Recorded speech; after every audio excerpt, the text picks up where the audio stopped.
thanks for coming in, man. Really appreciate your time. Just interested. I know a lot of people that have gotten connected with you. Obviously, me being in real estate, I've seen a lot of what you're doing. I admire it in so many ways. What you're doing is ultimately why I got into real estate in the first place. Is to get to the level that you're at and hopefully follow your footsteps. And so for me, this is a huge honor. So I appreciate your time, man. Hey, thanks for having me on the show. Of course. It. First podcast, by the way. Heck yeah! I've been asked quite a bit, but I usually don't take them. But I was like, you know what? I'll take one. Well, that's a blessing. Thank you, man. That's awesome. So let's, for those who don't know you, share a little bit about, from 30,000 foot view, what you're about, who you are, and tell us about yourself. Sure, absolutely. So my name is Perez. I grew up in Southern California and came up here and started a real estate company, remodeling homes, fixing and flipping primarily is what we do. We do over 100 fix and flips each year over the last few years, and this year our goal is to do 200 fix and flips, but just real estate company. We wholesale a little bit, mostly flip, and then now getting into apartments as well. So heck yeah, awesome. And how long have you been in the process of fix and flip? And then how long in the apartment side? So I've been doing fix and flip now for 11 years. And apartments, really, it's only been about 7 months for the apartment, so still new to the game there. So. Yeah, new to the game, but not. I mean, in 7 months. In 7 months, you've got how many apartment units at this point? I've got over 300 units now. It's amazing. So in 7 months. In 7 months, and still a few under contract. That's awesome. That's awesome. Yeah. Awesome. Well, let's start with, because for me, like we were talking about just a little bit ago, like for me, I love hearing about stories, right? Mm-hmm. Like you've got. From coming from, obviously you've got a cool story, but for everything that you've done, like you've accomplished a lot of what and way beyond what many people dream to as far as the quote unquote American dream, but living a life of the ability to have freedom and as an entrepreneur, as a business owner, right? So, I kind of want to talk about your story, right? So you said you came from Southern California. Southern California. Yeah. Where at? Near Pasadena area, Southern California. Yeah. My dad, great guy, awesome dad. He and mom. Both my parents were incredible. But we grew up, fairly poor. We weren't wealthy at all. We definitely weren't middle class. We started off in the projects in LA and gradually ended up renting a place in Southern California. My dad was a painter and didn't have more than a 6th grade education. Wow. So I remember working with my dad, and he would go out to get estimates on homes and come back and say he'll give them the estimate the next day, only because he didn't know how to write. And so he'd come back to my house, and my mom would write up the estimate and give it to him for him to go back and to give the estimate. But so didn't make a whole lot of money, but my dad worked really, really hard.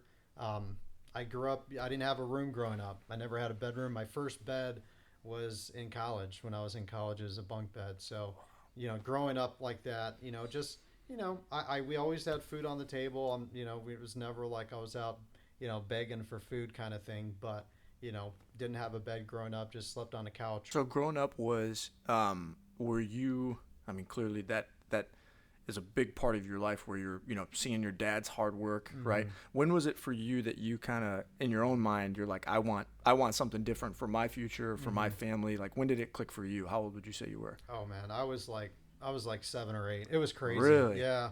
I started really young. I finished high school at 16, came up to college at 17, got married at 20. I was just I started investing in stocks and stuff early on in life, just driven to do something. But at 6 or 7, I remember my brothers make fun of me because I was like 12 or 13. They used to borrow money off me. And even if it was $20, I would charge them like $10 in interest. So they'd owe me $30. Hard money loans. Yeah. At 12 years old. Yeah. It was pretty, I was pretty intense. Yeah. Dude, that's awesome. Yeah. And would you say, where do you think that came from? I've always had it in me, just business, real estate, stocks, all that's just been kind of a passion that I've had. Early on in life, there was a man that would go to our church that was a multimillionaire, but he was a good Christian man, a good man of faith. And I respected him. And I remember I asked him, I said, hey, obviously you've done well for yourself. I'd love to kind of pick your brain, so to say, and and talk to you about investing and what your thoughts on that. And I didn't have a car at the time, and I was like 14 years old. And the guy was in his 50s, 50s, 60s. And he said, sure, why don't I pick you up at your house? And before I go into work, we can talk. And he picked me up at 4:30 in the morning, and we sat at a Denny's, and he kind of talked through investing at such a young age, but kind of got me motivated and inspired to, investing in the long term and different things that he showed me, and dropped me back off at the house at like 5:36, and just been inspired, to keep pursuing and pushing myself. At 14 years old. Yeah. That's awesome. Yeah. That's awesome. Was he like a mentor that kind of stayed with you for a long period of time, or was it kind of a few? Yeah. It was probably just a few occasions, a few times when I went off to college, a few years later, I lost touch with him. He ended up passing away while I was, when I had got out of college, but really a great guy, great mentor. And I always say there's no such thing as a self-made man. There's no such thing as a self-made millionaire or self-made entrepreneur. You hear that phrase a lot, but there's always people or someone that invest in you. And if there's not a person, there's a book, there's a church, there's a mom, there's a dad that invest into you. So there's really I'm not a self-made anybody. I've been invested with my parents, with mentors, with people, with books, with, Robert Kiyosaki's books. Absolutely. Like everything's, have been instilled into me to put me where I'm at today. That's awesome. Yeah. That's such a good point too, right? Because you can always look back on someone or something that you're like, that was it. What would you say? Right. How would you say that your dad, like watching your dad as a painter, how would you say like your mom and your dad and their work ethic, how would you say that affected you as a young kid? Big time. Yeah, big time. So I grew up in Southern California, and those of you that know California know it gets really hot. And we used to go out to Temecula, just areas where it was just like a desert, basically, and I would watch my dad go up, and they have, out here in Indiana, we got brick and siding and all that stuff. Well, out there they had stucco, and my dad would paint the exteriors of these homes. And I remember at a young age, my mom used to always encourage my dad, hey, take your boy to work with you, during the summertime. So I'd watch my dad, and I'd see him, 110, 120 degrees, no joke. He would get up there on the ladder. He'd come down after a few hours and take his shirt off and dip it in a cold bucket of water, and then put his shirt over him like kind of a ninja to keep his head cool, and just have a little bit for his eyes to see through. And he'd get back up on the ladder and for hours be up there just spraying these houses with it. Just, he was just beast mode, watching that, knowing my dad didn't have an education, so he didn't have this, white collar, sit in the office kind of job, but he did what he could with what he knew. And I learned how to work hard from my dad, for sure. You said he couldn't write. Was he a first generation in America? I think no. His parents didn't. I think his parents were from Acapulco, Mexico. Oh, okay. Nice. But I think they brought him over at a young age. Yeah, gotcha. So he just got to start went to working. Texas, and then eventually went to California. Yeah. That's awesome. That's awesome. So, and who would you say? This is a question one of my mentors always asks, and I think it's a great question. Is who was Al Perez in high school? Like, who would you have been? Were you an athlete? Were you a bookworm? Like, who were you in high school? So I was homeschooled from all the way up until high school. So I was homeschooled at an early age, and I was kind of the shy, awkward kind of. I wasn't very popular when I went off to high school. It was a small little Christian school, and just if you would have saw me, I was weird in the fact I was very mature. So at like 14, 15, like I was already like talking about dividends and stocks and all sorts of stuff. I don't know about crypto, but just everything. So I used to love to talk to adults. So when I was at a young age, I didn't have a whole lot of friends my age. I would be with the guys in their 40s and 50s and talk to them. Yeah. And that's just kind of who I was. Yeah. Searching for wisdom at 14 years old. Yeah. That's awesome. And giving out high interest loans to your brothers. Hard money lending. Yeah. That's awesome, man. Well, then let's touch on, your professional career. So right out of, you said you went to college. I went to right? college. Yep. And where'd you go to college? So Hiles-Anderson in Okay. Crown Point. Yeah, it's Oh, a Bible nice. college. How Yeah. did you end up here then? Was it school? Was it Hiles-Anderson that brought you here? Yeah, so actually, my parents, my mom grew up in Chicago. Okay. On 26 in Pulaski area, Yeah, their yeah. little village. Yep. And so she was reached through a bus ministry at a church, First Baptist in Hammond, and they have a college, Hiles-Anderson College, and so it's always kind of been instilled in her, hey, there's a good church, a good college. So when we were in California, the rule was you got, give your first year to God. Don't go to secular college. Just get that first year, go to a Bible college, and then if you're going to be a doctor, a lawyer, whatever, then you can go to a different college. And so that was kind of the rule. So I came up here for my 1 year to get that in, and I ended up staying, and I met my wife and started the business and just stayed ever since. So your wife was from the area? Yeah, she's from Boston. Oh, so nice. Okay. We met at college or No freshman way. year. Yeah. So two different coasts. Two different coasts. End up yeah, in Crown opposite. Point, Indiana. Crown Point, Indiana. What are yeah. the odds that's I could either flip, like 5 homes for the same amount of capital flipping 1 home in California. So I just like the fact that I could do more with what I had. So that's awesome. Heck yeah, man. So then after college, what was your professional life like? Did you go right into flipping? Did you have a job? Like how did that go right out of school? Yeah, so I did door-to-door sales. So I've been in sales pretty much my whole life. And really, I think that's probably one of the big things I would say to anyone is learn to sell, like learn to talk to people, learn to communicate. Yeah. Because that skill set's going to go with you whatever you decide to do in life. So I was started off in telemarketing. So I worked at AmeriCall, just cold calling people and telling them, hey, you want accidental life insurance, credit cards, you name it. I was selling it. I did that for 2 years, and I did door-to-door sales. And I would knock doors for TruGreen and would sell lawn care products door-to-door and learn to sell even during the winter months. January, February, you're out there knocking doors when there's a foot of snow. So eventually moved up to run a sales team there in Crestwood, Illinois. And then from there, I went into sales, working for a software company in downtown Chicago.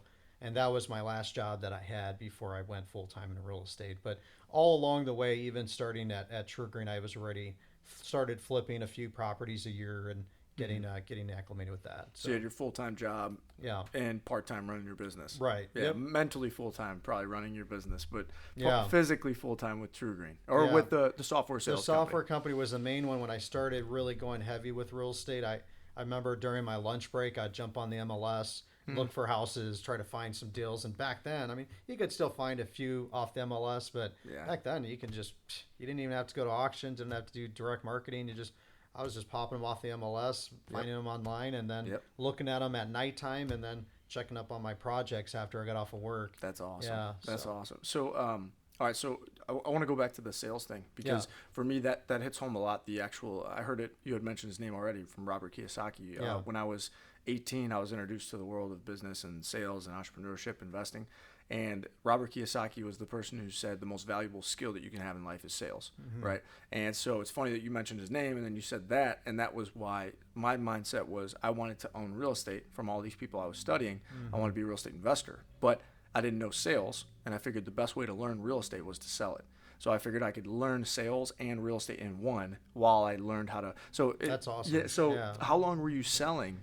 And as far as in both TruGreen and the software company, how many years were you doing that, and how would you say it's affected your business now? It's definitely laid the groundwork for me. So I worked at TruGreen probably the longest I'd say was probably I think about 5 to 7 years, and then the software company I think 2 to 3 years. Cool. So you were in sales for 6-8 years, something like Even at a young kid when I worked at a grocery store, I was like trying to upsell people. Well, you want a drink with that? You want chips? Yeah. You know what I mean? And even now to this day, I'm always selling. Whether I'm trying to negotiate a price and get something down on an apartment building or trying to sell, a house that I've got. You're just always selling. So ABC, right? Always be closing. So I just I love it. I love sales. So 11 years ago. When was your first flip? 11 years ago was your first flip? Back in 11 years ago, back in 2001. And for how many years were you still in your 2011? I'm sorry. 2011. Okay. Yeah. And how many years were you still in your full-time job? And how many homes a year were you flipping? Kind of go through that transition. So I started 2011 with my first flip. I, I thought I didn't know what I was doing.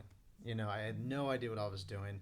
It was a small little house in Hammond, and what I was told was, hey, just try to get through it, get it done really cheap, so that way you make more profit on the back end. That's what I was told, and so I did. I bought this. I remember buying this like cheap paint for like $9 a gallon, and my contractors were really upset because they had to do 5 coats because it was like water just like running down the walls. And I wasn't proud of that first one. I was painting the bathtubs. I was painting countertops, just try to make it look nice to maximize my profit. At this point, people will ask, hey, like, what, about this and what about that? And I see people that they want it because they want the money side of things. But the beauty of it is there's some people who are much better as a number 2 or a number 5, meaning maybe they're not the person who's great at delegating everything. Maybe you should just flip 3 houses a year and you're doing all the work. Maybe that makes you a lot happier than if you delegated stuff. Maybe you like running all the numbers yourself, right? So I think it's important for you, you're self-aware of the fact that I hate doing that and I'm not good at it. Right. So I have people who are much better at it. And if you look at everyone who runs a great business, they're typically surrounded by people, like you said, who are a lot better than them at a lot of things. Oh yeah, 100%. Yeah. That's how. I mean, you look at like a Steve Jobs and you look at these like great CEOs. I mean, they surrounded by people that were smarter than them in certain areas, and they excelled at it. So you just that's really the key. Absolutely. There, so absolutely. Okay, let's talk about this transition then. So you get to 200 plus. 200 flips this year, over 100 the last 3 years or so. As you're moving into the apartment side of things, I know the answer to this, but why have you moved to the apartment side of it, right? Yeah. So that's a great question. So I love the apartments because it's number one. It's with everyone's complaining about inflation. Everything's going up, and inflation is very real today. And you hear, oh well, inflation's 7%, 9%. And that's just the news feeding you that. But really, I mean, you look at gas, you look at milk, you look at everything. Inflation's been like crazy, like doubling, tripling. Yeah. Way 20, beyond 30%. Yeah. So then I thought, what the inflation, what that does is that kills the middle class. Anyone that doesn't have any assets, that don't have a house, their house isn't going up in value. If they're renting, their rent's going up, but they don't own a house, right? Yeah. So I decided, whenever there's super inflation, hyperinflation like there is now's a good time to buy. The only hedge, the main hedge against inflation is having long-term cheap debt with an appreciating asset. And so I that's what got me into apartments, as well as the tax savings. You can do accelerated depreciation on them and start to save some money that way. So I decided to go into that to get one, cash flow, because I don't want to, I plan on flipping homes still for the next, who knows, probably 20, 30 years. Like, I don't know, but I don't see myself in my 60s still flipping homes. Yeah. And so I want to be able to be in a point where I'm just collecting passive income for me and my family. And so I decided, I need to just start buying apartments, help to offset the tax bill, but also to bring in income. As inflation goes up, the apartment values go up because rents are going up.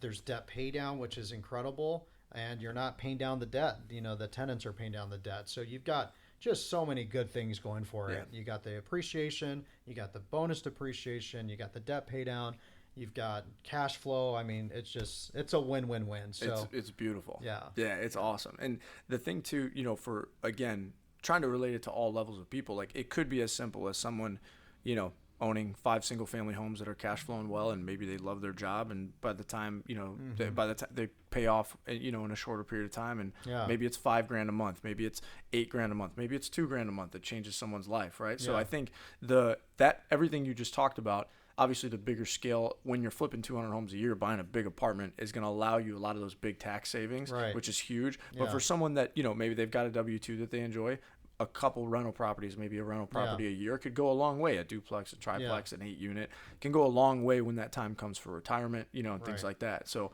as far as like, what advice would you give to someone who's maybe thinking like, Al, I don't need 300 units in 7 months. I just kind of like the idea of having some small rental properties. Like, what's your advice to someone like that? So I would say this, although I agree with Robert Kiyosaki, your house is not an asset, it's a liability. I 100% agree with that. I would say initially, though, you'd probably want to make sure before you start investing, buy your own first house. Yeah. Have a house that you've got, And so if inflation goes up, if housing values go up 10% and you've got a $200,000 house, you just made yourself 20 grand in equity. Yep. You know what I mean? Yep. That you could eventually borrow from and use that equity line to buy your first rental, which is what I did. So I bought a property, and after a few years, I had enough equity to pull that money out. Yeah. That between that and my side business that I was doing, I was able to buy my first rental. So I would say, get a goal. Maybe it could be 5 rentals, could be 10 rentals.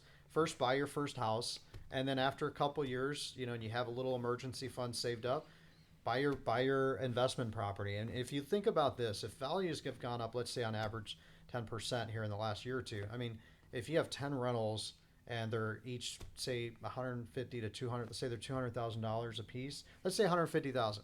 So you've got 10 rentals, so that's $1.5 million. If values just went up 10%, you just made $150,000 in equity on your properties, and that's probably more than what you're making at your day job. Exactly. So I mean that way, when inflation, you're on the top of the wave of inflation. Mm-hmm. You're not down at the bottom getting crushed with inflation. Yeah. So learn to buy assets. So I would stick to a plan, and the key is you got to roll your profits and your cash flow into another deal. I always try to reinvest. So especially when you're early on getting started, don't go out and if you make a little bit of money, don't go out and buy a nice watch, take a nice vacation, buy a nice car. Don't do that. Delayed gratification is proof that you're an adult. And so I would say, make a little bit of money and save that and roll it into the next property and just keep buying properties.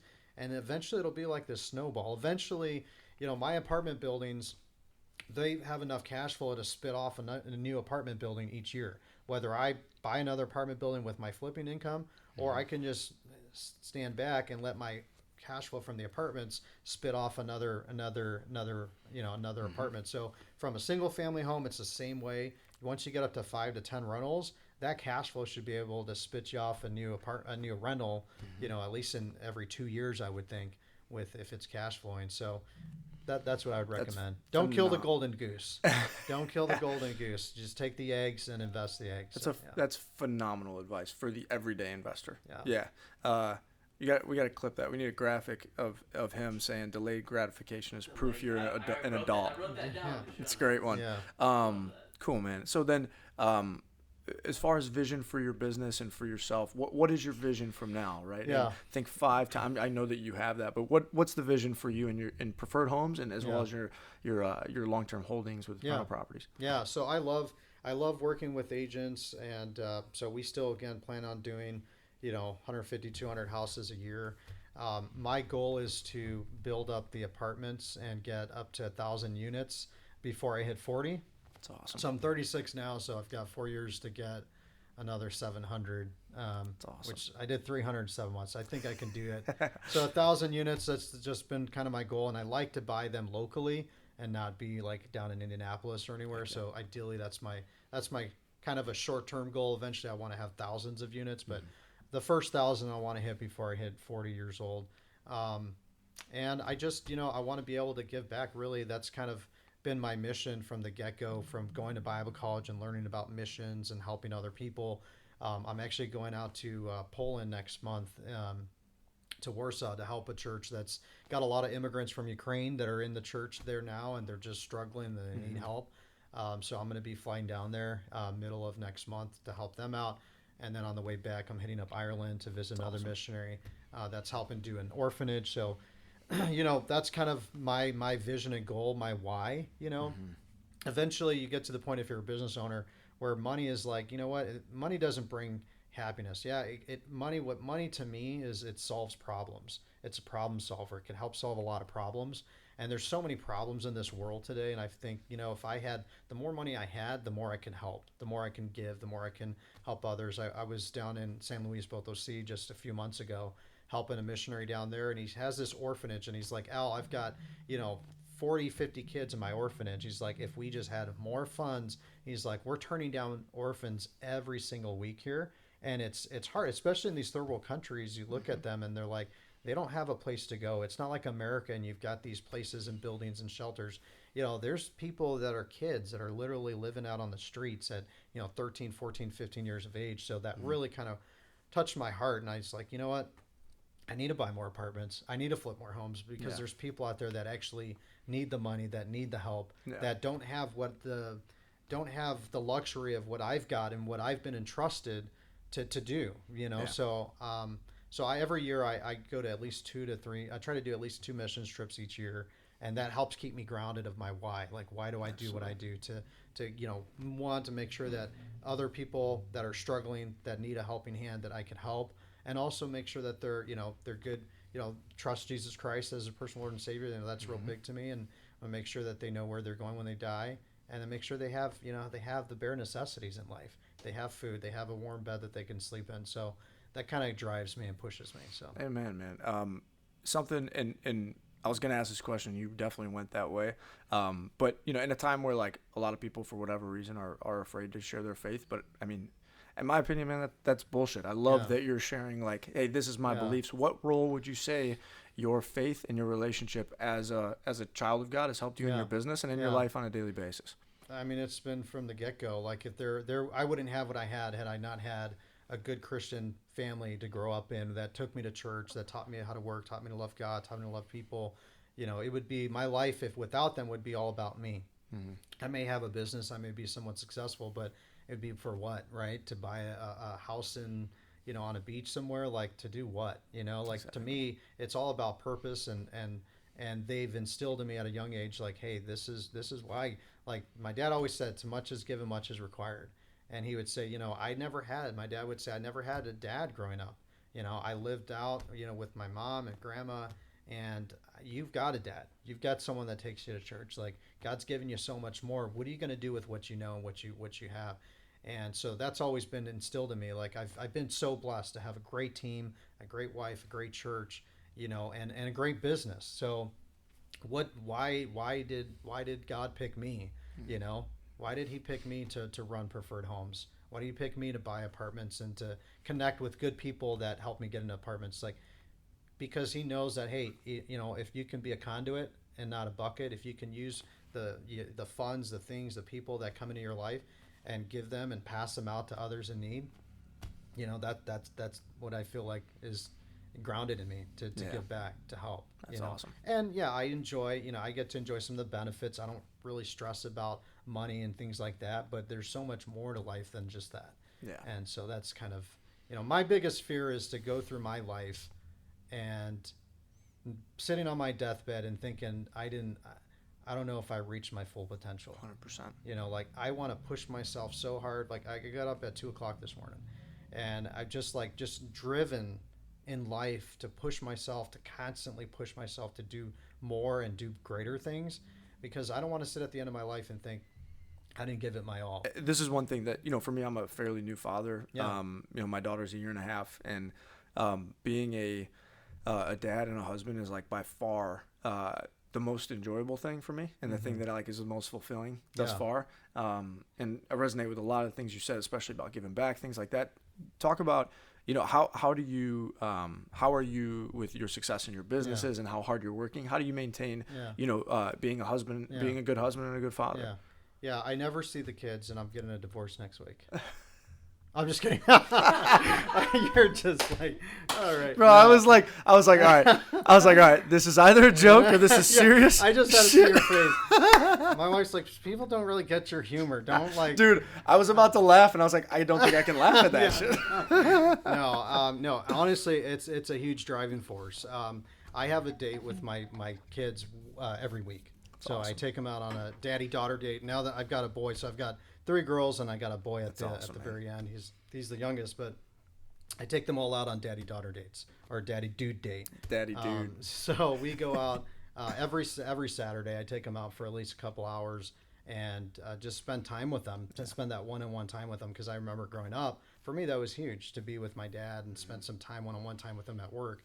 And so every week I take them out. Every week I take my wife out on a date. We go out every Friday or Saturday. We go out on a date every week. And we've been married for 15 years.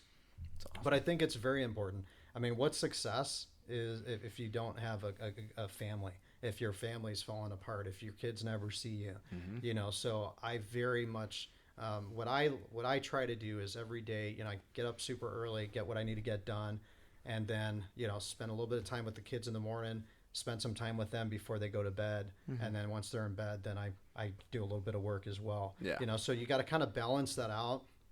But yeah, it's very important. And I would encourage you as a new father. I mean, I started taking them out even when they were in diapers. Like they didn't even understand what they were doing, but I'd take them out to Chick-fil-A at like 2-3 years old. And that's when I started taking them out on dates. You made it a habit. Made it a habit. Yeah. Yeah. Made it a habit. And, That's awesome. You know, my wife and I, we know we're always gone Friday nights on a date. So that's awesome. we don't ask each other like, hey, do we got a babysitter lined up? It's like, hey, we're going on another date. We just schedule it. So that's awesome. Yeah. And the Tony Robbins calls it work-life integration, right? Like I feel like you've integrated your family. Like you and your wife do business together. Your wife's, you know, obviously a realtor listing your properties for sale. She's a phenomenal agent. So like you kind of integrate your life together too with your business, and it makes it like kind of all in one, all encompassing. But at the same time, I love how you said that. Start those habits early. Start those habits. I mean, you make time for what's important for you. Yeah. And if it's not important to you, I mean, your wife will know, your kids will know. If they're not important, you're never around. Obviously, your business is more important to you than your family. So, you know, I want to make sure that I make time for what's important to me. Yeah. And everything else is just noise. Just, hey, what's important to me? Family, God, and business. Amen. Not in that order. God, family, and business. Heck yeah. You hit me with that joke, dude. You had me freaking stone cold. I was like, oh. What did I just get in a beehive or something? Yeah. And hustle and you work hard and grow a team. Like, I love it. And I never look at if someone even wants to get into flipping, I'll help them out. Like, I don't look at it as competition. I look at it as like, hey, helping a handout to someone in need and can help raise them up. And honestly, you know, it's competition makes things a little more exciting, a little more fun. So I enjoy it. You know, if you know, a lot of my friends do fix and flips, and we have a great time. We're still really good friends, and I think without competition, you wouldn't be as sharp. So I like the fact that there's competition. So I would just encourage you guys, you know, they're listening, go out and take the leap of faith, go out and start a business, because there's no such thing as job security. And it could be, this may be your last day. It's a Friday. You may be getting your last check today, and your boss will look at you and say, we're going to make some cutbacks, and unfortunately you have to go. And the last thing you want to do is have no other outlet, no other income. You know, so start a little side hustle today. If you don't want to do it for yourself, do it for your family, do it for your wife, your kids, your husband, because they depend on you as a breadwinner. So if you don't want to do it for yourself, do it for them. Because there will be a time where you'll be glad that you did and you started something. So absolutely, man. Thank you so much. We could probably do a 2-hour-long episode, but no, man. I appreciate your time. Yeah. Thank you so much, and guys, follow Al on Facebook. Check in with him, and any questions, feel free to shoot comments on the video. Maybe we can relay those questions over to you and see if we can get people some answers. But thank you guys for watching, and Al, thanks for coming, man. Yeah, my pleasure. Thanks for having me. Take care. Cool.